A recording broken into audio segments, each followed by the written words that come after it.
Қазақстанда қазақ тілін үйренудің қажеті жоғын айтқан Милохин тағы жұрттың ашуын тудырды.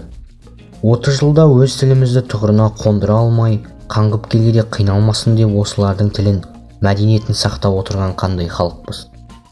Ресейдің Украинаға қарсы соғысы басталғаннан кейін Алматыға қоныс аударған белгілі ресейлік блогер Таня Милохин тағы да сынға ұшырады, деп хабарлайды ulus-media.kz.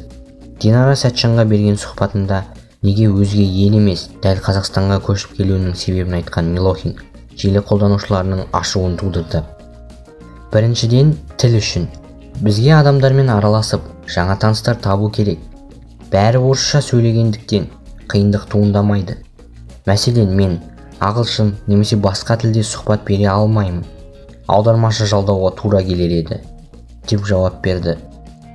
Қазақ тілін үйрену қажеттілігі болмаған үшін Қазақстанға келгенін ашық айтып отырған блогердің бұл сөзінен кейін жұрттың оған деген қарсылығы тіпті үдей түсті.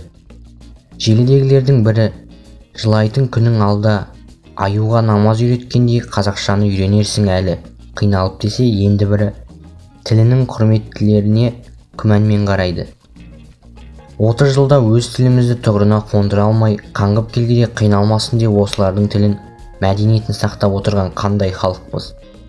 Пікір қалдырғандардың тағы бір тобы келген мемлекеттің тілін, дәстүрін, салтын білуге міндеттісің деп неге айтпайды, деп тілшіге шүйліккен.